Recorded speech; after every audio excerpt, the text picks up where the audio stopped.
Well, hello everyone. Welcome back to another episode of Go Figure. It is episode number 60. I cannot believe that. We're just having a little moment, Lisa and I, about number 60 because it doesn't feel like we've been around that long. But we've just worked out that the guest that we have on today, Bojana Vasiljevic, she was on here exactly 1 year ago today.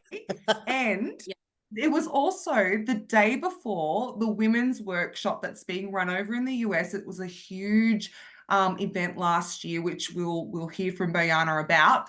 But we didn't plan this. This just happened by the universe, Divine intervention. by kismet. I don't know what you want to call it, but it's really exciting to have you here, Bojana. Thank you so much for coming back on to talk to us. Thank you so much. Thank you for having me. Yeah, it's very interesting that we just scheduled this podcast like 2-3 days ago, just talking about like no big plans, and we just mentioned like, oh yeah, let's do it. And it happened that it's exactly 1 year after our first one. That was your second episode, our first podcast. It was the night before National Women Workshop. Everything is the same. Orlando, everything, hotel room.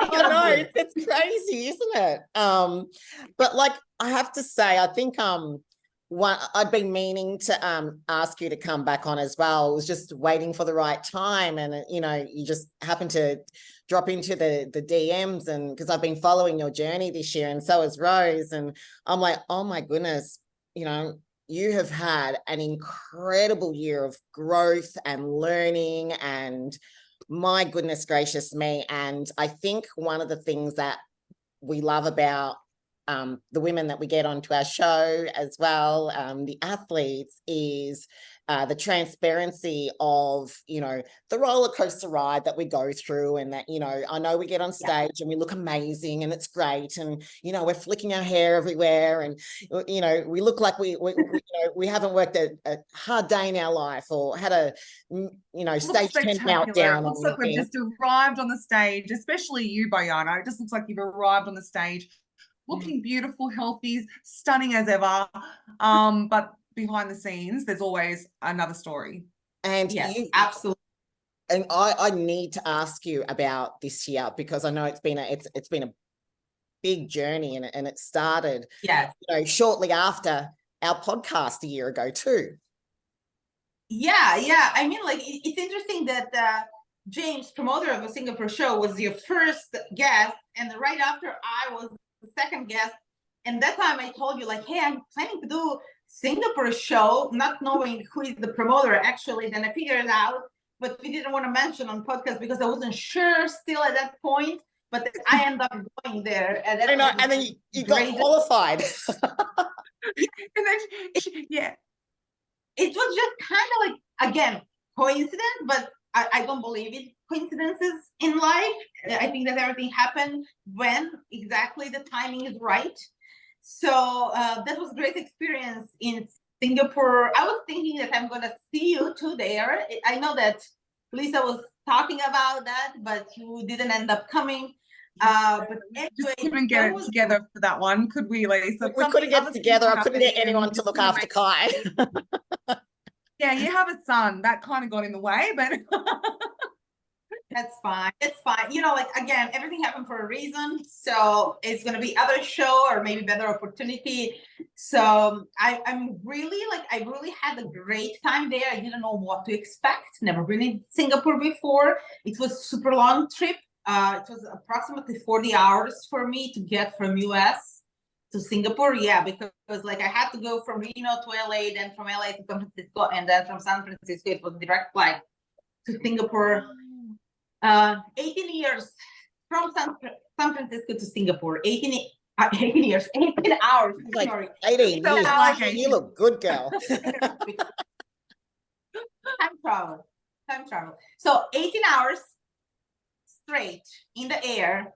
I mean, some people don't like even short flights because they feel they're holding water or have other issues during the flight. I honestly prefer those long trips, long flights, because I always end up looking drier after the flight. I'm exactly the same, Bojana. Lisa couldn't believe it when I traveled over to the US. She's like, how do you get dry? Like you're dry, you're so dry. Yeah. Like Shredded. Yes. Shredded. it just, I don't know, the plane and the air, it works for me too. I'm glad. It's a good feeling. It is good feeling. I remember a couple times when I did the local shows, people tell me like, oh, it's great, you don't have to travel. And I'm just kind of like, well, I prefer to travel because I look better after the flight. So jump on the flight and just cruise around before the show. Yeah, you're like, maybe I should just go for a, like, I don't know, an air flight for a couple of hours. Yeah, random flight before the show. Yeah. I honestly, I have no trouble sleeping on the flight. Maybe you are the same way. So maybe that's work well for us because, you know, as soon as you have a good sleep, your cortisol drops, you drop the water, your body feels better. So I have the best sleep on the plane sometimes. And it's really literally long sleep. Like as long as as soon as I sit on the plane and turn the off, I'm already sleeping. And I usually wake up at destination. So well, that's maybe why it works so well. I don't know. we had that. We had that going over to Washington, but we were on separate flights, and Rose doesn't sleep on the flight. I don't know why.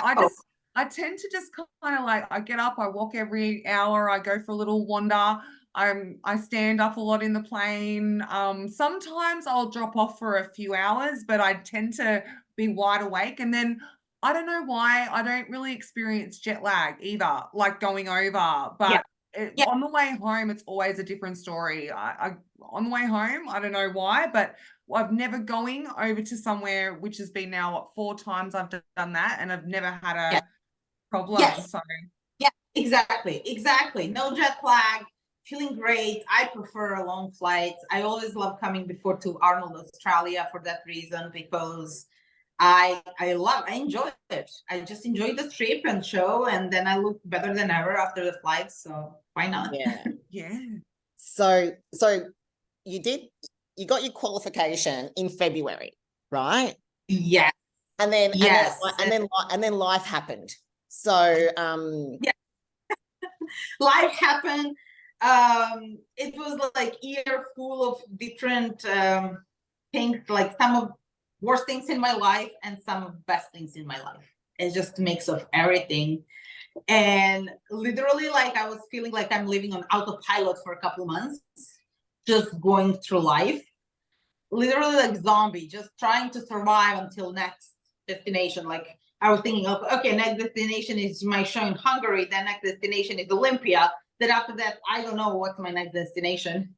So it's just like, it was like from this location to next location, I have to survive. Like literally, like you were in survival mode, trying to make it to the next one and next one.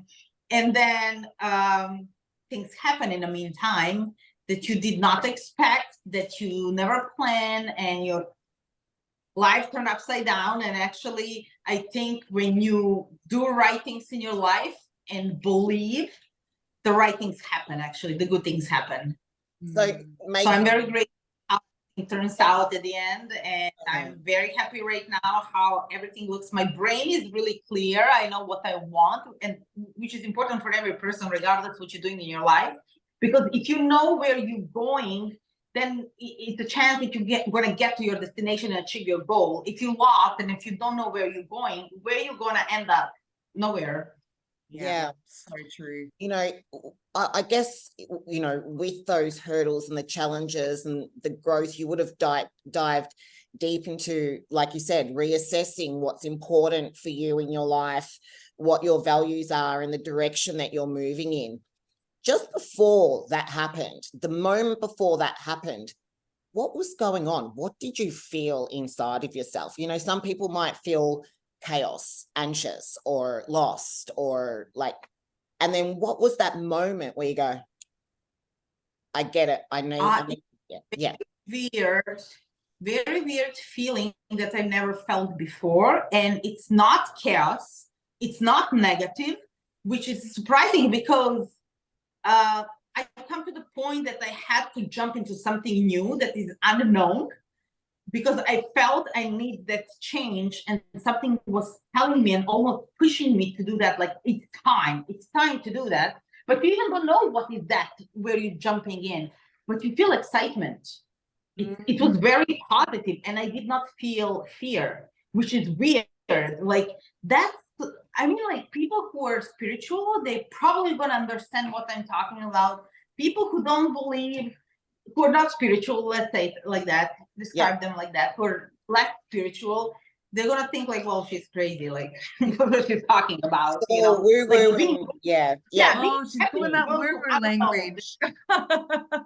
Yes, but I think it was just the time for certain things to happen, and because I did not make consciously move to go into that direction, something pushed me into that direction. I was pushed, literally, and I just was feeling that urge to do it, because I was feeling, if I don't do this now, like, I'm going completely in the wrong direction, and this is not what I want, and this is the direction where I want to go, but it's unknown. I don't see what's there. I don't see what is on that road, but I don't have a fear, because I feel like it's something really good. It's I know So exactly. there was a feeling of that you weren't in alignment with where you wanted to go in your future, even though you weren't really sure what that future looked like, what that future was going to be. Yeah. But you just knew the road that you were on right now was not going to take you to where you needed to go. Exactly. Exactly. It sounds like you were listening to more of what you were feeling, and the sensations and the energy and the vibration and the callings, the inner voice, more so than logic. Exactly. It was a voice side of me that is like, I don't know how to describe, to don't sound crazy. It's not my voice. Yeah. But you don't hear that voice really, like, it's just a vibration. Actually, it's not voice, it's vibration. It's interesting. I never felt that in my life, and that lasts for months. And I tried to fight that feeling and to be rational, but no, it didn't work. I was that thing bring me back again to the point, like, over to start thinking again. Like, no, you're not thinking well. Like, go back, think about that again, and think about that again. And I was going through the circles trying to follow that instinct. It just was like literally like something inside that nobody can see or feel except me, and it's useless if you try to explain to other people, because they're gonna think you're crazy. Oh yeah. And you know what? I'm listening to you right now, thinking about my own life and thinking how much this resonates with me. You know, my marriage ended. I just relate it to my marriage ending about 2 and 3 years ago now, and I haven't really spoken about that openly on the podcast or anywhere, but it wasn't that he was a bad person, I was a bad person, but that vibration was off. It was so off, and I knew we were going in different directions. I knew that I wanted to go this way in my life, and I knew that I was on the wrong path. I didn't know what my future looked like or where I was going to end up even. And, you know, my marriage was 23 years long. Wow. So I don't know. I mean, I'm sorry that I'm talking about my own situation, but when you talk about vibration and something not being right, and I tried to be rational, and I tried to be like, no, I've got to work on this, and the counseling and the marriage stuff and the therapy and all that, but vibrationally something was just off. Saying you can do all that, but it's not going to work. Absolutely. Yeah, you can do the logic, but you can't logic yourself out of the way you feel. So this is like, you know, the 5 pillars of health, isn't it, Rose? Like we talk about this in Go Figure a lot. You know, there's your mental health, and you know, you're going to talk a little bit about that as well, you know, with the segment you're doing tomorrow at the NPC women's show. But then you talk about your emotional health, which is how you regulate emotionally and you work through that. But then, you know, something that's not really talking about because it's woo-woo, and is your spiritual health. And you're only as strong as your weakest link. And we're not separate entities. All of these pillars work together, and if one of those pillars is out, the house won't stand. It'll crumble. So when you're looking at what spirituality is, it's different things for different people. But you know, when I'm teaching it to my clients, it's your core values, it's your purpose, it's your faith, it's what you believe in. There's no right or wrong answer, and you know, respectfully, it can change at different stages in your life, but it's like a knowingness that you have. And it sounds like that's exactly where you got. Yes. You know, and then the second half of the year, like right towards the end, it was like all this great stuff just started happening. And it was like, you know, in your life. Almost go first to that process of, I don't want to say struggle, but it's going to be struggle until you figure it out, why you hear that inside voice, why you feel that vibration. You're struggling during that process. And then when you figure it out at the end, then is that peaceful phase, when everything coming to the right place, and when the positive things start happening. It's almost like you have to go first to struggle process. You have to learn, you have to figure out who you are actually, and be comfortable with who you are and what do you want. And then other things start happening because they're aligned there. When you found out, you know, and you stepped into that evolved version of yourself, who you are and what you want, was it what you expected? I know that I felt enormous happiness inside when I figured out everything, when it finally all pieces come together, that I never been happier in my life in a way that I'm so satisfied who I am and what I'm doing in my life, in the way how I did certain things. Of course, you do some things in the life that you're regretting later and feel like, okay, I was wrong about this and that. But in general, it's more positive thing that I was like really satisfied how I went through some hard situations, not hurting anybody, maybe hurting myself actually the most in those situations, you know. But I know that I never had the bad thoughts toward other people, that I never want bad for them, regardless how I feel in my personal relation with them. That can be friend or parents or, you know, cousins. It's not just like that love relationship, right? Yeah. I just know that I felt finally like I'm home. I feel like I'm home. I feel like I'm home. It's like that missing, it's like that missing soul piece. You know, it's like you're integrators. Do you know what I mean? Like you've come together as one, like all the parts have come of your being and come together. You did not force that process. That actually process forced you to start thinking and taking your life in your own hands, and not expecting that something is going to happen just like that. Like you have to work on that. You have to work on yourself. You just have to work on yourself. That's all what you have to do. Yeah. It's funny, you know, listening to some of the other women we've had on this podcast talk about their own very similar journeys to this as well. Like, I think, you know, women, we don't acknowledge this woo-woo stuff enough, but we all feel it. And then you start talking with other women and it comes up. Every time, you know, when you really break through the small talk with another woman, we've all got these stories. We've all got these stories of like where there might have been something's happened in our life, a situation, or maybe it was a relationship with a loved one or a family member, and we've had these vibrational feelings, or we've had these intuitions, and we've followed through and then gone on to be a better version of ourselves. But I think women in general, like we definitely all have this intuition, and I think women are really plugged into that a lot more than men. And that might be a bit of a stereotype, but then I feel sorry for those women that are a little bit like, you know, we come across them sometimes and, you know, you just know that they're not quite ready to be there yet.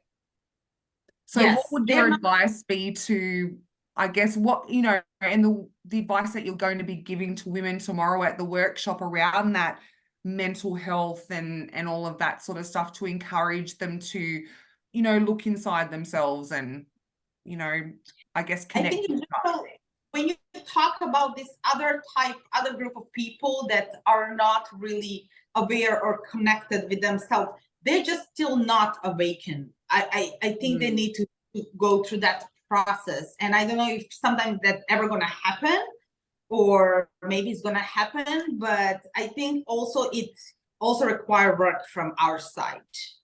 And we know, we talk a lot about, like, before we just started this podcast, we talk about some things that is like, we take information from the world that is served to us, right? Because this is what it is. But if you don't turn on your brain and think logically, like, oh, is this really reason for why this is happening, or is something else? You're never gonna be awake. You're never gonna go through that awakening process. Yeah. So you really have to, you have to do work on yourself, because I feel today this society just tend to make people suppressed and more stupid. They don't want you to use your brain. Oh, it's that programming from, you know, different organizational heads at a top level, and that's been happening for centuries, you know, that programming, you know, once upon a time, I guess I feel like we used to encourage that critical thinking, you know, that questioning mind, being curious, and now it's almost like, no, don't be curious, don't question anything, just here's the news and believe this, or here's something that someone's saying, listen to that talking head, and don't do any thinking for yourself. Just consume what's on your TV, and, you know, that's all you need to worry about. But, you know, absolutely, yeah, those of us. I know. And I don't watch TV. I don't want to watch TV. I'm refusing to watch TV. But also, you have to get in life. So I feel like the after the COVID situation gets worse in general, in everything. It's just like, I am just sometimes in shock how much people don't have that rational thinking. They like, where is your brain? Are you using your brain, or like, what's going on there? And I noticed that after the COVID so much more than before. Like, it's just, well, the statistics, I don't know, like, I mean, you know, the statistics in relation to COVID are just alarming, you know, the mandates, the having to get jabbed, the injuries, the deaths that have come from that. I won't go down that rabbit hole or anything like that, but the point of what you said is have a critical mind, think for yourself, question everything, you know. Be curious was the best advice I was ever given, you know, by someone who in my life who I really look up to. And their best advice to me was go through life being curious, ask questions, always ask questions. Yes, you always have to ask, because regardless of what is the question, because if you don't ask, answer is always no. True. So you're not going to find out anything. You're not going to learn new things. You're not going to get answers on your questions if you don't ask. So you have to ask. But people are suppressed today. They're afraid to ask. And 100%. And, you know, and I'm going to bring it back to the, you know, faith or God or spirituality or whatever it might be. People are really disconnected from the source. You know, they're so disassociated. We're living in a world with disassociation at the highest it's ever been, yet we have the most amounts of forms of communication, you know, that could essentially bring us all together. And on this journey that you were on, that you continue to be on, and now that you feel like you've kind of reconnected at a deeper level with that part of yourself, what is that going to allow you to do? What is that going to allow you to do now? What is that going to give you now? I mean, when you figured out what you really want and what's your purpose, you can do anything you want, actually. Yeah.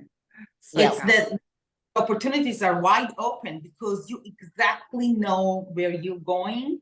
And I remember I hear that in one of the Arnold interviews or his documentary. I think it is at the beginning actually of his documentary that he mentioned that he said like, I always knew where I'm going and what is my end goal. And when somebody say that, oh, destination, the goal, achieving the goal is not important, the journey is important. That's not the truth. Because if you don't know where you're going, journey is like, doesn't have any meaning. You're gonna go in circles all your life. So the both are important. The journey is important as well as achieving your goal, but have to know where you're going. What is direction? Yes. So like, I feel that people are sometimes lost today. They don't know where they're going. So you will end up nowhere because you don't know where is the place where you're going. So it's very important. And I just remember that when I started watching his documentary, he said that, and I was kind of like, wow, that's exactly the thought that I had, like almost at the beginning, that I know where I'm going. And my destination was looking at that time back in 2006 when I started competing, unbelievable. Like, how you're going to end up there where you're going? It's almost impossible for somebody who lives in the country where it's almost war every year, and like, how you going to do that? But I knew where I'm going, so I end up where I was going. Exactly. And it's almost like every challenge then that comes your way, it's like, it's not going to derail me because I have a pull towards this destination. I have a pull towards this goal. I know implicitly, you know, blind faith, call it blind faith, you know, which is the assured expectations of things yet to come. I know I'm going to get there, right?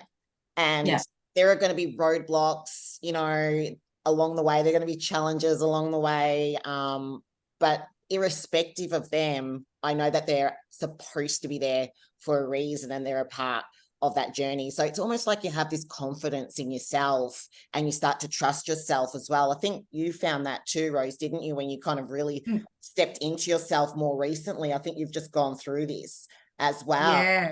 Because life happens in 7-year cycles, and we've just both gone 40, well, we're almost 43 really, but you know, it's like you just find who you are, and there is nothing and no one around you that could derail you, that could slow you down. Everything that happens, you're like, thank you, God, you know, thank you, universe. That was supposed to be exposed for me. Thank you for this opportunity. And then you realize it all kind of comes together and you're like, oh. Yes.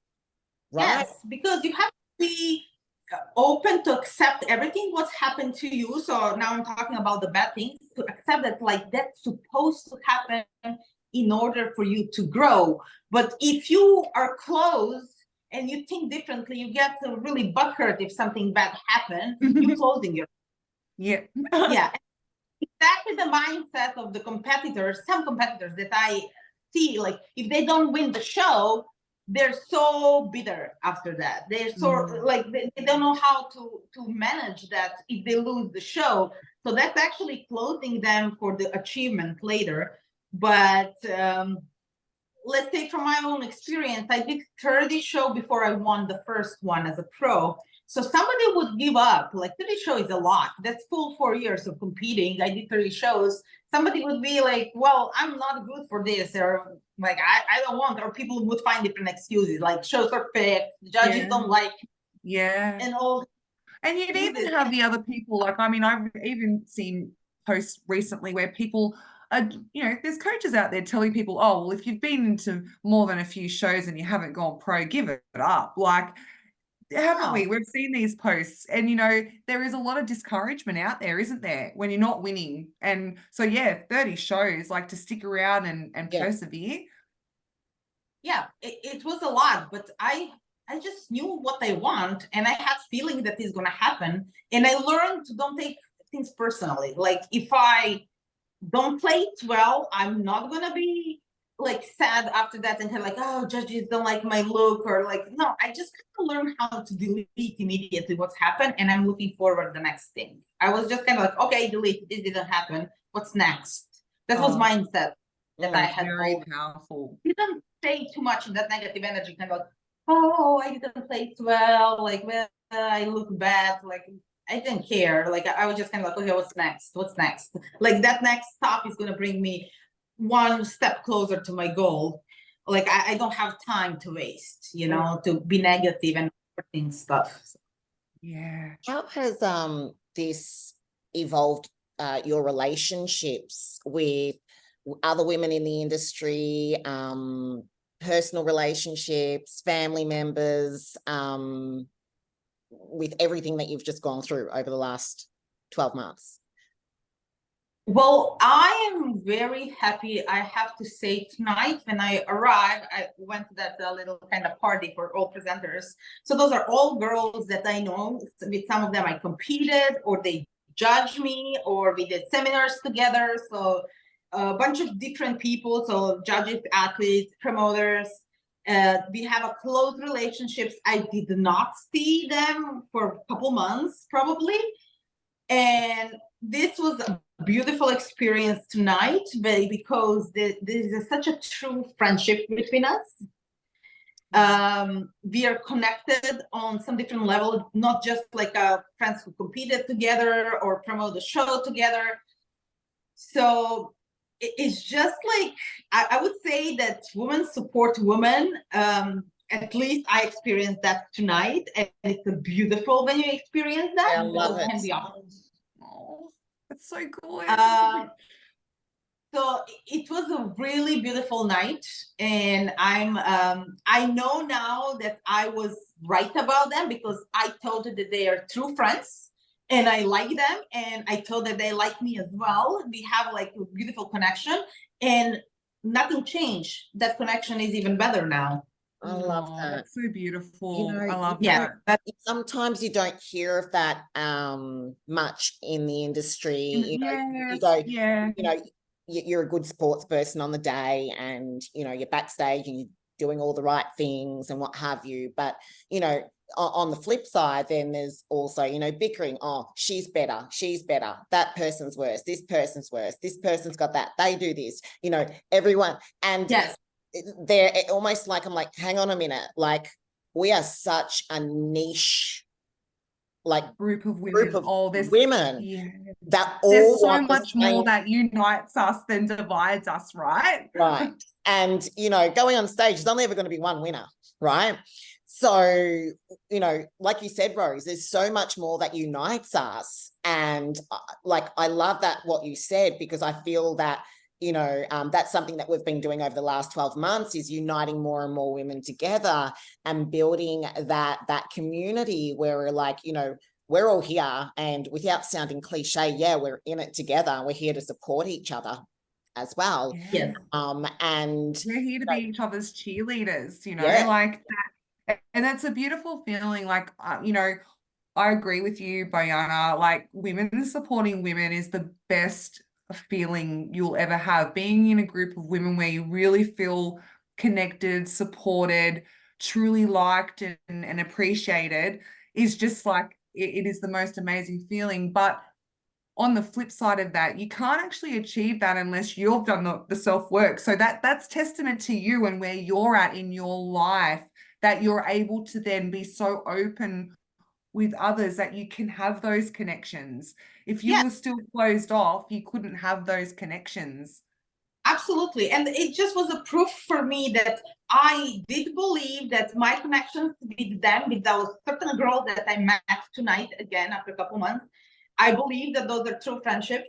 That connection was real, based on a real feeling and respect respect, mutual respect. And this was just a proof that I was right. That makes me really happy because I did believe that I have a great connection with them that is based on true feelings, right?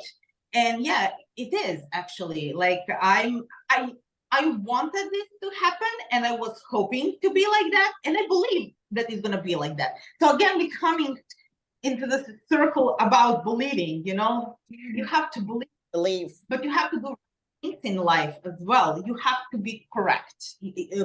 Like you have to do good things to other people. What you don't want for yourself, don't do to other people. And I believe that I always was a good friend to them and wish the best for them. So this was very nice experience because those feelings came back to me and that energy. So I'm pretty sure that I was right. I'm sure right now, actually, I was right. And that really makes me happy. Yeah, that's beautiful. Oh, and like something that you just said just really resonated then. Like it's the same old thing, like what you put out, it really does come back. But if you can't fake that either. It has to be genuine. It has to be like, I genuinely do really care about these people. And then you know what? It genuinely comes back. Yes, absolutely. It's coming back. Everything what you put out is going to come back to you. So it's and so tomorrow, you're going to be talking about mental health for athletes that are going to be, competing, that are wanting to compete. So obviously a little bit of a spoiler would be great without going into too much detail because we know it's going live tomorrow with the NPC. Yes. What made you choose this topic? Because I know this was something you're like, oh, like I really want to do this, talk about. You're like, me, I will do that. Yeah, I thought that this is a very actually important topic that is not covered much at the seminars. And women, we are a little bit differently put together than men, speaking of our hormones that affecting our mood. So just look at the regular woman who is not going to the contest prep, just going through her monthly cycle, and when it's time for a period, you just have you turn to a different person, right? Because it's all affected by hormones. And now imagine that is all multiplied but 10 times, 100 times when you're competing. And you can use that in a good way, and it also can be very dangerous for your mental health, for somebody's mental health, if you don't know how to navigate through, let's say, period after post-show, when you're taking a little bit break, or people who decide to retire, maybe what to do with all that energy that you was putting in for months in the prep. All what you have, you was just kind of focusing toward that goal. And then it is the end. You achieve or maybe didn't achieve the goal. And I think that is almost the same, the period after the show, regardless if you won the show or you didn't. You're going to go through hard time because that's like a roller coaster of hormones. It is going to start hitting you hard after the show. So you can be a winner of the show and still feel miserable after. Because all that absolutely was I had a bit of that experience myself after my I just competed in November, got second in my pro debut. I mean, I couldn't have asked for anything better. Especially next to Shah, and then I'm like, I feel so down. Why do I feel so down? I'm saying, girlfriend, it's your hormones. And very dangerous, actually. That can be super dangerous, especially maybe for young competitors who are new in this sport, or maybe for masters women who already dealing with hormonal changes. And then add that contest prep and the post-show depression. I would say depression because it's usually negative. Blues. Yeah. So, or even if people are super happy, they achieve whatever they want to achieve in the sport, they say okay, so now it's time to retire. And then you hit the wall, maybe 2-3 months after that decision, you don't know what to do with yourself. You're losing your identity. You don't know who you are anymore. So true. Yeah. So very period. And I think that topic deserves more, instead of just talking about the heels and tanning and makeup. And okay, we hear enough about that. We have professionals who make our costumes and do our makeup and tanning. But now we're coming to this something that like, okay, we have to do this for ourselves. Nobody can do this for us. So now we have to work on that. And if you don't know how to work on that, you can be in trouble. So I think we should talk more about that. Oh, that's great, Bojana. That's going to be so helpful for so many women. Because last year there was like 400 women, Rose, that ended up going to the 400 women. So that is it's bigger. incredible. I think It's 500. It's 500 is registered and 500 is on the waiting list because the capacity is 500. We cannot accept more than that. So if somebody cancels, then other people from the waiting list can jump in. But it was less. I think the first year was 300, and then now it's increased to 500. But because the capacity is limited, this is why it's live web stream available. So everybody watch live web stream. I think because if you're here in person, you can choose 2 topics from 6 that is going to be in the different rooms. I'm not sure exactly, but I know that it say there on the schedule you have to choose 2. So you can go to listen about masters competitors or novice competitors or mental health or reverse dieting. It is a couple different topics that you can attend. I think that Natalia Cuello, Miss Physical Olympia, is with me on this mental health topic, and I think that she's something else. She's studying that at the moment. I've been watching her stories. She's getting right into that, studying a lot about neurology, epigenetics, and what have you. So yes, I think that's great. She's all about that. So what a great team. What a great duo. Fantastic. Yeah. That's going to be valuable. I'm more on the spiritual side. She's going to be more like on scientific side. Yeah, but you need both. We need both. I mean, I still say to this day, you know, the spirituality side of things is more recognized than ever now because we know it's real. It's a real phenomenon. There's something we can't explain everything on that happens in our brains and just with science alone. Call it quantum consciousness itself, cannot be described by science alone. Absolutely. I have experience with my clients a couple of years ago when I was deeply researching about visualization process and how you can visualize your goals. And we was doing every day at 7 p.m. Meditation, regardless where they are located. So when it's 7 p.m., you set up your alarm and then you devote 1 minute, just deeply focused on your goals.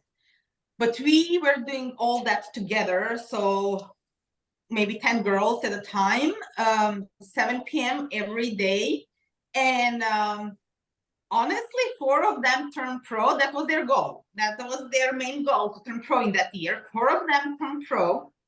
I was one of them. So we have 2 more in that group that was doing with us. I now, like, I forgot who was there thinking about their goals. I know that everybody was kind of like, oh my God, this is working. This is crazy. Wow. See? Farah Haddad, my business partner from On the Stage Seminars, she was doing that with us as well, regardless she's not competing. She's the one that the bikini girl that your business partners with. Yes. I know who you're talking about now. Yes. Yeah.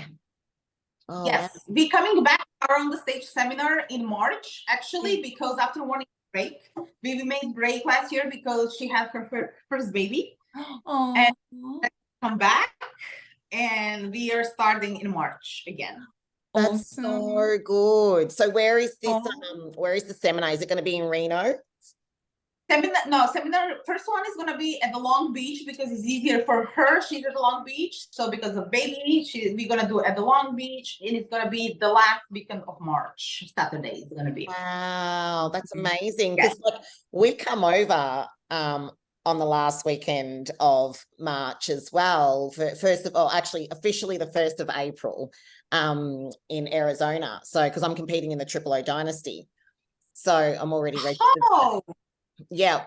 The show is it's on the 6th of April. 6th of April, yeah. Oh, okay. In earlier. Yeah, it's in Arizona, and then off to the Tri-Cities in Georgia after that. So it's only I think last weekend of March. It's so close, but we would it'd be great to be able to be, you know, like be able to go there and be a part and see these, Yes, you know, see awesome. these live. Out in the future, absolutely. Yeah. Because I hope it's gonna come more frequently since you wanna compete, right? Both of you. And it's no shows in Australia, unfortunately, right? Yeah, No, look, I don't yeah. know when there's, look, I don't know when there's going to be another one. There's no there's no talk of it at this stage. Maybe there might be one, who knows? But for us, you know, we have to travel overseas to do it. Yeah. And I think, yeah, so it's either Europe or it's the US. They're our two choices. But don't get me wrong, we love the US. Well, we loved it. We love the US. Had the best time. Had the best time traveling over there in November. Loved it.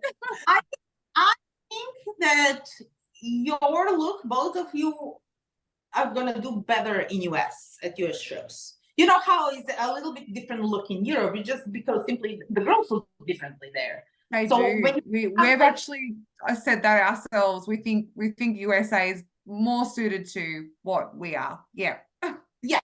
Yeah, absolutely. Like, and you do have that look that is going to do better here. So I think that's a very good decision to come to compete in US. Absolutely. And you want to compete with girls who have that Olympia standard already, other Olympians, to be compared with them.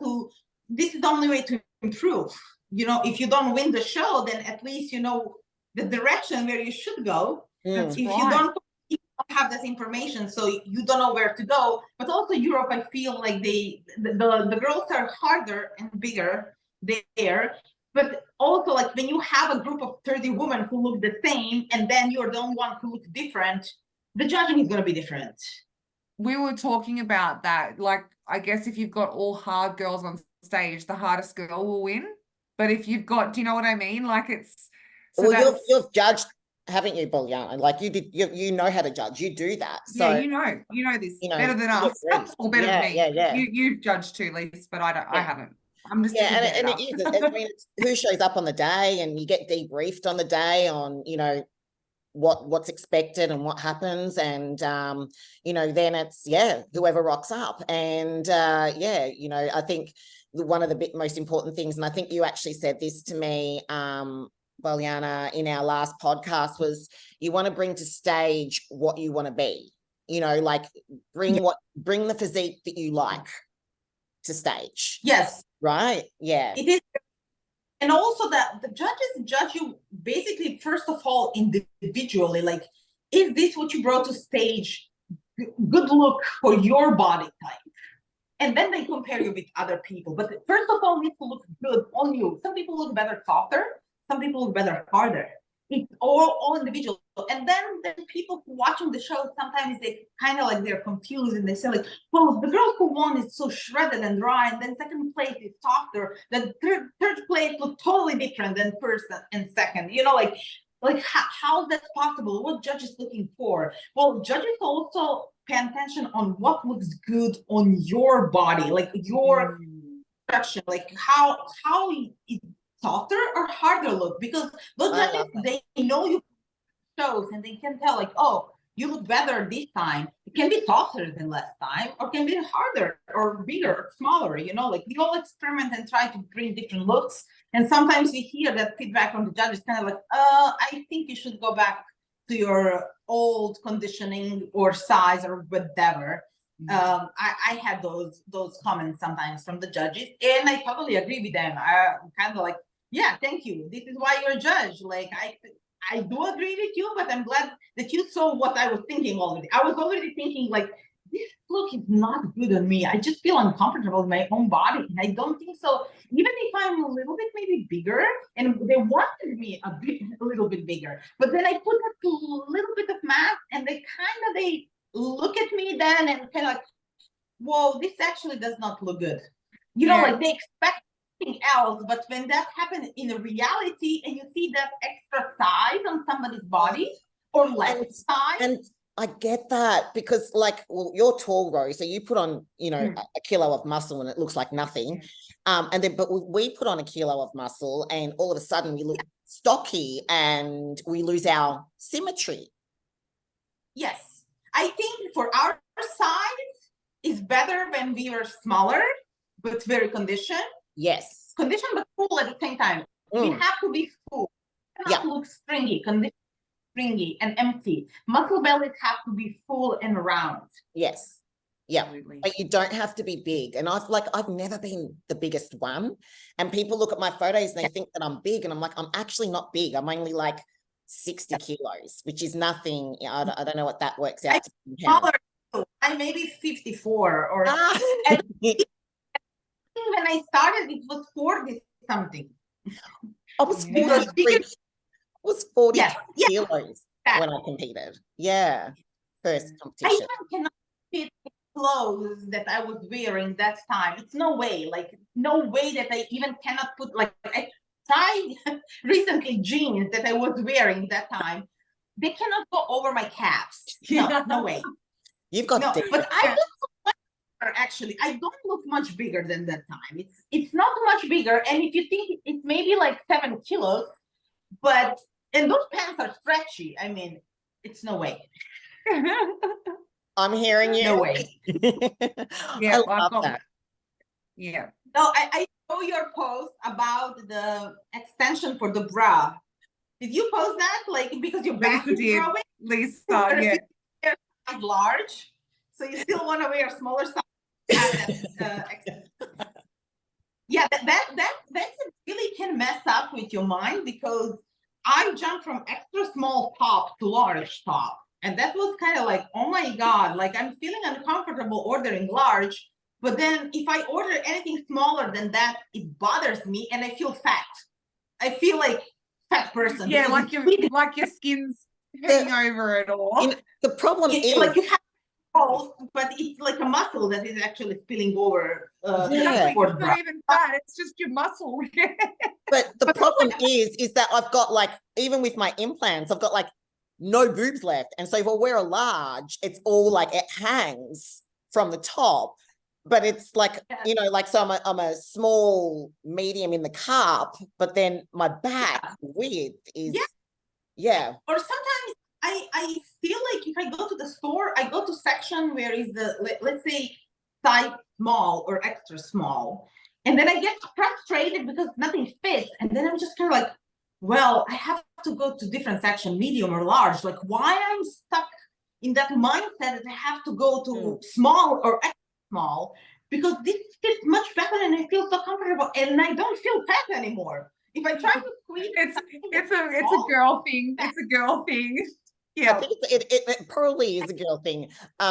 You know, I think as well, you have this misconception that, you know, smaller is better. You know, when you're a girl and you don't want to appear to be butch or anything like that, because like being a muscle chick, as you know, Bojana, and you know, we're not big really, you know, oh my god, that's what I mean. Like, I think people would be so surprised if they actually saw how small, you know, both of you girls are in real life. You know, I'm tall, but I'm definitely not like bulky. Like, do you know what I mean? It's people are often surprised, I think, when they see the figure girls in real life. They're like, oh, you guys are so much smaller. It's because of that illusion on stage when we're all separated and we've got separation going on.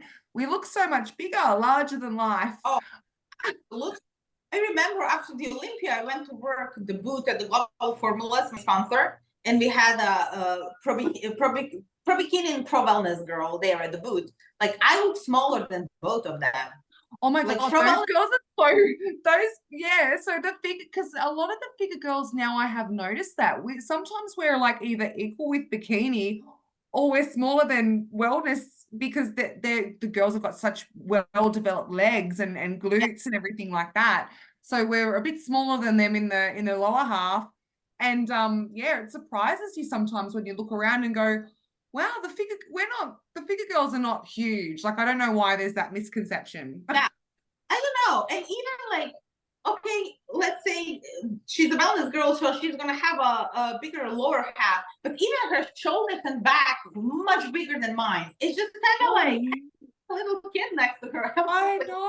You know who it was? It was We had her on our podcast after the New York Pro. Giselle. Giselle, that's right. Giselle, yes.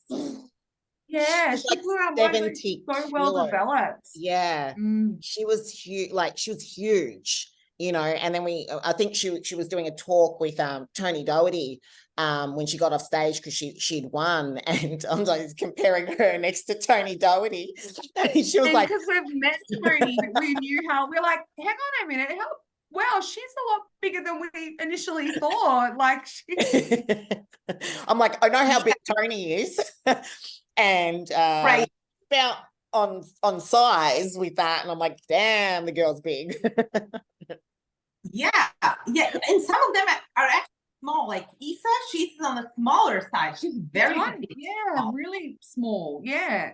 So Yes. yeah, I think you're right, Bojana. Like that's a good point that you raised before. It's about what looks good on your own, your personal body too. Like for me, I know that we had to play around a bit with how we filled me up because I am so tall and long, I can't go in stringy. Like I have to be careful not to string myself out, which has probably been my major problem on stage before I met Lisa. And so I was really happy that and that was my feedback, that I didn't look stringy. Like we achieved that. So that was great. That's great. But I had to work out what looked good on my body and being taller, Mm-hmm. Yep. Yeah, it's and also judges sometimes they give you feedback with the best intentions, but they also kind of make mistakes sometimes because they think that's gonna look better, and then when you show up with that look, they kind of like, wow, this actually it doesn't look better, like go back to your old look, and it's okay. We should not be upset about that because the judges are also human beings who they're trying to help you and give you the best advice, but nobody knows how you're really gonna look with more size, because when they tell you more size, that's ideal in their head, like more size, shoulder cap or back and nowhere else. But in reality, you put more size on your waist line. It's gonna, yes, it doesn't always, so you can't just go. So they know upfront how your body type is going to react on putting more size. Sometimes that's going very balanced, but sometimes you put more size and everything go in your midsection and you just start looking blocky. Like, why this happened? Like it all depends where your body tends to store fat, for example. So true. Yeah. So true. So, that is, 100%. Yeah, really awesome points. Like really good. I think that's really I think a couple of those things I don't think we've even sort of covered before. Like, that sometimes that the human element of the judging, that's so true. Like, yes, they may think this might look better on you. I know I've received feedback in the past and we've tried different things like, coming in a bit softer or whatever. That didn't work for me. So, just little things like that. So, it's a fine line. It's bigger. Yeah, and people also change during the show on stage. Longer they pose, some people just fall apart and they start looking flat, and some people look better and better during the posing. So sometimes initially when you're comparing them, you kind of like, okay, this person is first, second, third, and longer you compete them, that's all start mixing up. Like, oh, person who's supposed to be third now jumps to the first place because they start looking better. The other person starts falling apart. Sometimes during the show, like you can see those drastic changes that it's kind of like, oh my God, is that even possible? But it is. I've seen that. Yeah. Yeah. Heaps of times. Wow. Yeah. Okay. So now, starting another loop. What's your journey now? What are we doing with competing? What are you doing with business? What's this next chapter for you? Because we did talk about this off air. It's like when you've been in the game for a while, for those that have been competing for a while that are going to be watching this podcast, and it, might be on a pro level. Maybe it's just on an amateur level as well. Maybe there's other Olympians as well that are going, well, what am I going to do when I'm, maybe sick and tired of competing, or when is the right time to transition, and where do I go? Question. We actually need to feel inside, like when is the time if you want to change direction of our career and what's the next thing, because you really have to plan that next thing. So you don't end up in that bad situation when you kind of feel lost, actually. I definitely know that I want to stay in this industry, and I definitely know that I love judging. I really love judging. And I know so many athletes who, like when we talk about judging, those athletes kind of like, oh my God, I would never love to judge. That's horrible job. You know, like they just don't feel excited about that. And they kind of like, I wouldn't know how to judge or That's me. Yeah, I don't want, I just, no, couldn't think of anything worse. Tried it. I was like, yep, no thanks. I honestly, I am enjoying to sit at the judging table, same as I'm enjoying to be on stage. Even I think that I am enjoying more the judging table because it's more relaxed. You don't have that anxiety and pressure, right? You have pressure to do your job right and to don't miss things. So you're really focused, but it's a different kind of work, and I'm enjoying both of them. And I would really like to improve my judging skills, and for that you need to judge more, right? Like you cannot be better judge if you're not judging. So that's something that I want to do in the future, definitely, to devote more time to and be involved in judging, more on that educational side for athletes, through seminars or workshops. That really makes me feel excited if I think about the industry, because I really competed a lot. I did like around 70 pro shows.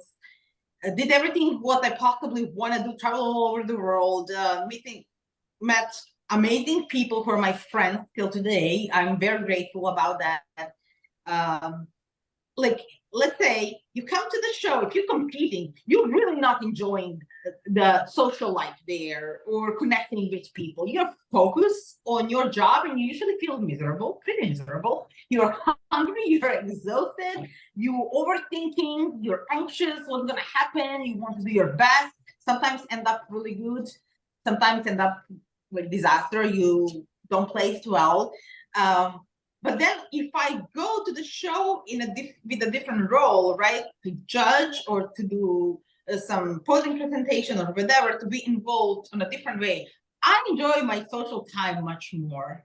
Like, and still you're learning. It's still not just, it's not kind of like just fun time. It's also you're learning. It's a learning process. You always learn something new. You're improving, and you're still part of the industry, just in a different way. And I think it's also for athletes important to decide when they're gonna switch direction of their career to be like a smooth and nice and good for them. Because if you just kind of like start placing bad and you end up like okay, I don't want to compete anymore. That's it.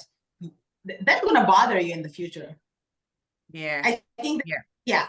That's a bad. It's gonna feel unresolved. It's gonna feel like regret. Yeah. That's kind of like a bad point to end up career and start something new. It's just kind of like it's just not energetically right. It's not good. Wrong intent. Exactly. Some people decide to retire earlier and do something else, or some people like to compete as long as they can. No, it all depends, and it's up to every individual to decide when is the time to redirect your career, and you still can be very successful in what you're doing. So yeah, that's like a process that it's not going to happen overnight. You have to know what to do. I think one of the hardest things as an athlete, and I can say this as well, is, you said like when it's time to kind of go, let's say you have a goal, right? And that goal is to place top 5 in the Olympia, for example. And you've been a seasoned athlete, you're doing your things, and you do your pro show and what have you, and you get to the Olympia and maybe you do that, but you've never quite made it into the top 5, but you just feel like it's not, whether it's out of reach or whether you're getting tired, or whether you're just done. Like, when do you, and then if you give up and you choose to give up at that time, or if you want to give up or end it at that time, even though you might have already had a very successful career, do you feel like a failure because you didn't obtain that? So to people who are listening to this now and going, well, if I said I was going to do this and now I'm not passionate about it anymore, or I'm tired, or I've had enough, but if I don't do it, then I feel like a failure. I think that one time while I was talking with Sandy about placement at the Olympia, she gave me a really good answer. And I think that changed my perspective on everything. So it was a couple of athletes coming to ask for feedback. And one of the athletes, she was placing top 5 at the Olympia. And then that year she didn't. And then following year again, she didn't. And she asked Sandy, well, what I did wrong? Did I look horrible? Like I'm not happy with this. And Sandy said, like, you look better than ever. And she was kind of confused, like, what, better than ever? I was placing better. How this is better than ever? And Sandy said, like, it's a different year, different competitors, different the group to be compared. And you have to remember, this is not just some show somewhere where you have a big difference between first and second and third place. Maybe it's a group of athletes at some lower level show where you have one group who is extremely good, and then second place, it was the best that day from the whole group for the second place. But realistically, that second place, her quality is far away from the first place, you know. But here at the Olympia, we have 30 women qualified. They're all champions. The quality is very close. So the difference, first place and 5th and 10th and 16th is just 1% sometimes. Wow, so close. So the girl was top 5 for a couple of years in a row, and then she dropped to, I'm not sure, but it's not top 5, maybe 7, 8, 10. She was upset, but Sandy just told her, you look better than ever this year. This was best look ever. And this is maybe just like you're maybe only 10% off from the third place or first place. So that difference, it cannot be same and equal like when you look some other shows. You know, when you have maybe a beginner, when you have seasoned pro, when you have Olympian, it's all in the same mix. Here, they're all Olympians. Yeah. And a lot of them multiple times. The quality is really close. So you cannot feel that you fail.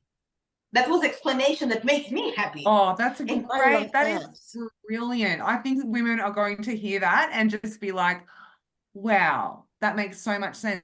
So because and it's the same at a show as well. Like as you said, it's any show, not just the Olympia. You know, you might feel, oh, I got third, it's no good. But really, you were only a percentage of that number one. Can be only 1 point difference. Only point. And you cannot beat yourself because you did not get first place that day, because winner only can be one. Let's say, okay, put 10 Miss Olympias in a same group, let them compete. They're all Miss Olympias.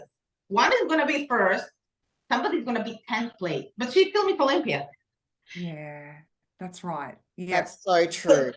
Only one first, but they're all Miss Olympias. They all deserve that title, and the difference between them even can be less than 1%. Yeah. So I think that that changed completely my perspective, how I'm looking on things, and makes me just feel in peace with myself, with everything what I did.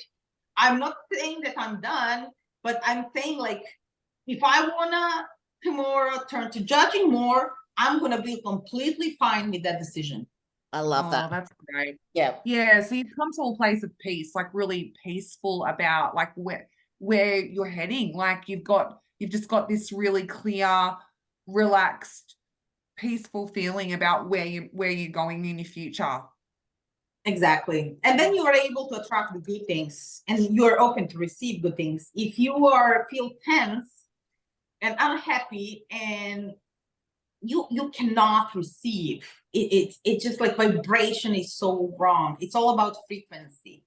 You're not on the right You know, I was going to ask you because I know like we could talk for hours and hours on here. You got 3 water signs, two fish and a crab, Wow. talking Crab. forever about energies and vibrations and what have you. And we're definitely going to get you back on again.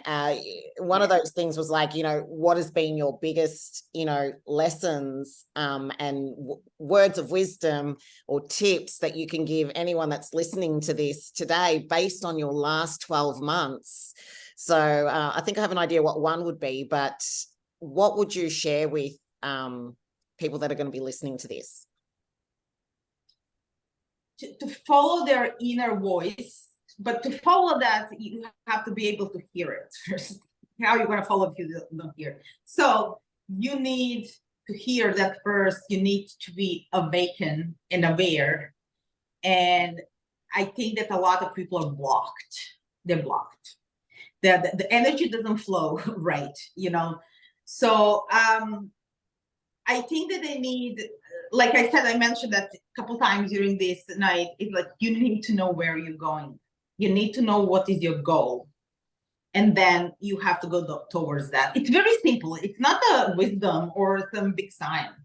You just need to know where you're going. Like, let's say you need food. You need to know where is the store to go to get the food. Or you're just going to go and walk around like we did in America, where we just walked around for hours trying to find a supermarket. Exactly. Life, how many years you can lose of your life if you don't know where you're going, if you're not awake enough. And then sometimes it's late when you figure out some things. It's just kind of like you feel like, wow, my half life is gone. Yeah. Why couldn't I have woken up 5 years ago or 10 years ago? But yeah. Mm-hmm. I love that. That's amazing. Very simple. Honestly, very simple. Love it. Like it's simple, but when you hear it from someone else, especially when you've just recently gone through it as well, it comes with a different space. And, like Rose said, this is like 12 months apart that we've done to the date, almost to the hour, really. And wow. 365 days have passed since we've come back around here. And I said this to you off air, I still remember what you looked like 365 days ago. Amazing. You're one of the girls that I've always followed and admired and looked up to and hugely inspired by. 100%.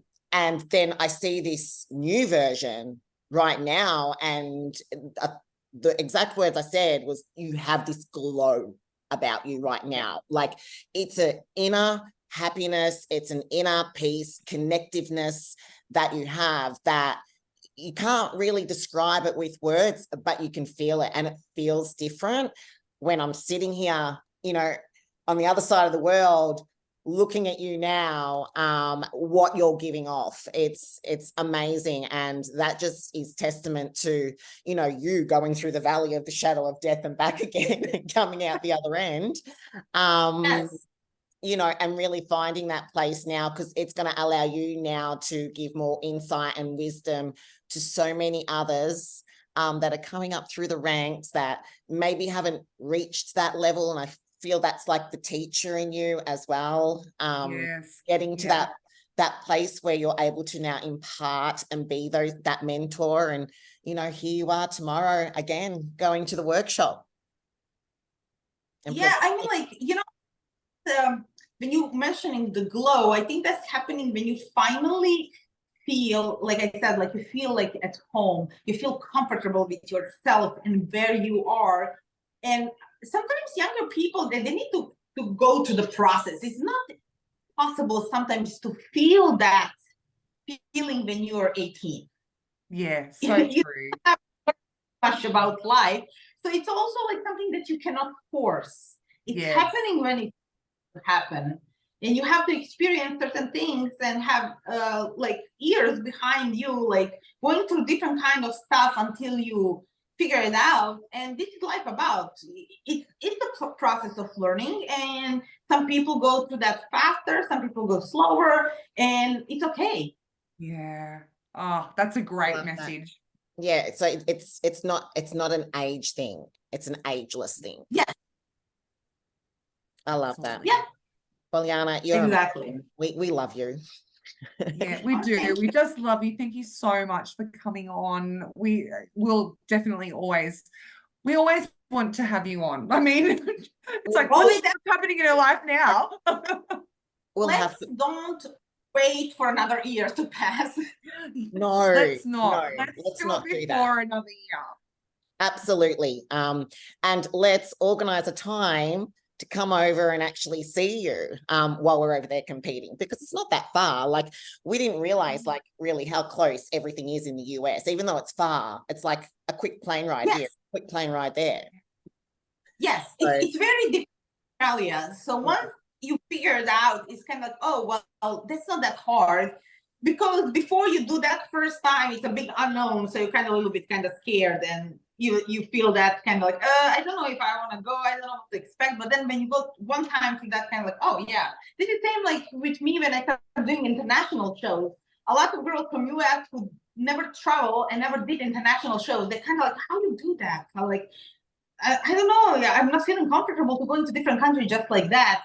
But then once you do that, like you just kind of used to, and it's like, well, this is not that scary actually. Yeah, exactly. not as scary as thought. Yeah, Exactly. And to travel the world, and because we travel for our shows, right? But then it's also you meeting other people and cultures, and we use that kind of like benefit from this sport to have some other benefits besides going competing and winning the show, or maybe not winning the show and being miserable and going back home kind of in another country. Like, I know people like that as well, and I experienced that as well on my own. Traveling to different countries, just doing the show and going back immediately home, not even spending one extra day to see the country. yeah. That was Yeah. I should do that We better. like to have a bit of experience, don't we, Lise? We do, yes. Yeah. So we've definitely got a few things planned when we head over in April. I think we're over for about just over 2 weeks, just over 2 weeks, while we're over there. So, but yeah, I think we're going to be back about 2 to 3 times this year. So, well, definitely we should meet then in person. Definitely. Absolutely. Yes. Absolutely. We flew over Reno because we know you live in Reno still, don't you? Yeah. Yeah. Yes. And I was like, oh, it's stunning. Like, cause it was in the afternoon and you could just see the mountains. And I was like, oh, yes. Look at that. Stunning. So, beautiful. Place, especially Ajo is so close. So definitely, if you decide to visit one day, you have to let me know. Absolutely. 100%. Good luck tomorrow. I know you're not going to need it. We'll be watching live anyway. So, Awesome. absolutely. Thank you once again, Bojana, for coming on board. I hope everyone's enjoyed this episode as well. And yes, we're going to have her back on board again over the next, I'd say, probably few months. Awesome. Thank you for having me again. Thank you for interesting topics. I like our conversations. We can talk for hours, but of course we are limited with time. And I don't know who would listen podcast for 2-3 hours. Maybe people would listen. Maybe. I don't know. Yes. And thank you for coming on at like 11 o'clock. Like it'd be like 1 o'clock in the morning there now. I listen to different podcasts, and I'm with the people that I really appreciate and respect. I can listen to that for hours, and sometimes I'm sad when it's done. So, yeah. Yep. That would be like a Joe Rogan. Yeah. I'll listen to him constantly. I'm a massive fan. You need to, I'm going to send you the podcast. Like Joe Rogan, his podcasts go for like 2 hours and he talks about everything and anything. He's very well connected in the podcast world. Very interesting. So definitely. All right. Well, we'll leave you and love you. We'll see you off air as well. And thank you everyone again for watching.